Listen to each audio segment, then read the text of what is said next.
Hi, folks. Jim Mills here. Jim Mills Banjo in the old banjo showroom again today, sharing the latest find. And what we have here is an early 30s RB-11 Gibson Pre War Banjo. RB standing for original 5-string. And matter of fact, everything on this banjo is original, right down to its original small gauge frets, friction peg, both nuts. The one thing, folks, to look out for, especially on 1930s one-piece flange original 5-string banjos, a lot of them advertised I see out there when you look at them closer. One of the main things to search and make sure is correct original on them is an original 5-string tension hoop. And the way you can tell that is the opening in the tension hoop here at the neck notch is wider on an original 5-string, and they're extremely hard to come by as they only put them on 5-string banjos from the 1930s. And the tenors are thicker here at the opening. Obviously, they had a thinner neck for a tenor banjo, but that's a very costly part, and if it's not original with the banjo, that should absolutely be reflected in its price. This one is totally original in every way possible, other than its head, strings, and bridge. It's exactly as it left the factory. And again, there are no serial numbers or factory order numbers on early RB-11s or Style 11s in particular. Up until about 1937-38, they started stamping a factory order serial number on the back of the peg head. But many of them don't have any numbers whatsoever, just feature the Gibson label inside the rim, which this one does as well.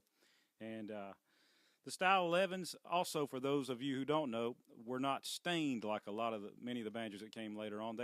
Gibson was trying to produce a fancy-looking banjo with this beautiful fingerboard and peg head overlay, as well as the back of the resonator features it also in a flower motif. This is actually a type of plastic called celluloid that was popular in the 1920s and 30s and 40s. And was made to simulate mother of pearl. And the design you see on here is silk screened on, and then they sprayed a coat of clear coat over that to protect it. Well, a lot of them over the years, if they've been played very heavily, the silk screening inlay position markers would be worn off. This one's in relatively good shape, as are the frets, the original frets, by the way. But one thing about the Style 11s, again, for those of you who don't know, they were not stained, they were actually painted. The wood on the side of the resonator is actually painted, as well as the neck. And for that reason, most of them found today that have had any kind of playing time on them, the paint actually wears off, flakes off, chips off, especially in the back of the neck area, and this one absolutely features that. And the sides of the resonator are in relatively good shape compared to a lot of them. The other thing you'll see in Style 11s today, when found, a lot of them have been touched up, repainted, and look like a brand new paint job on a Corvette. And as a collector player, I'd much rather see one with honest playing wear. And this one has quite a bit of playing wear. It was played quite a bit, but sometimes that's a good thing. They can sound better sometimes. But you see the brass on the armrest, which is typical of one that's been played. But overall, good, solid, strong banjo. The flange is not pulled up hardly at all. The tension hoop may be the slight flare like most all of them from this period, but still in a good sound shape and a wonderful banjo to play. And another thing about the Style 11 and bluegrass music in particular, the Style 11 has its own fame, mainly because it was the banjo used on the very first recordings of what we know today as bluegrass music. This would be the foundational band featuring a 21-year-old Earl Scruggs playing an RB-11 very much like this banjo.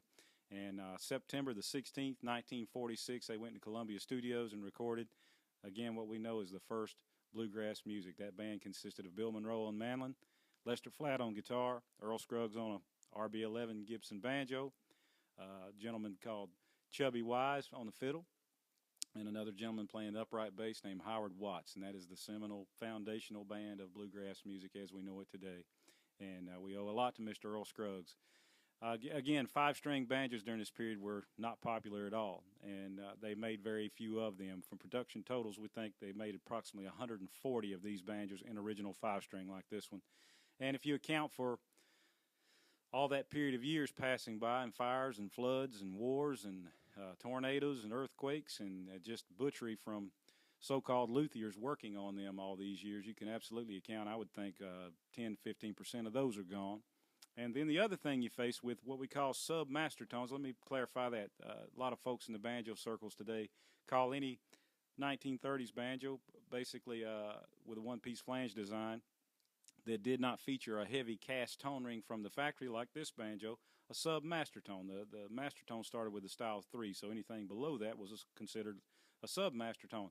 And the body of those banjos, and this one as well, feature a full thickness rim, one-piece flange, tension hoop, armrest, all that's basically identical to what would come on a Mastertone.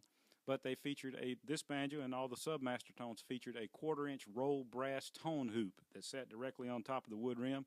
Your head sits directly on top of that. And a lot of the benefit of that today, the main thing you'll notice first thing when you pick it up is it feels like a shoebox. It doesn't weigh anything, yet it still has all this power and tone.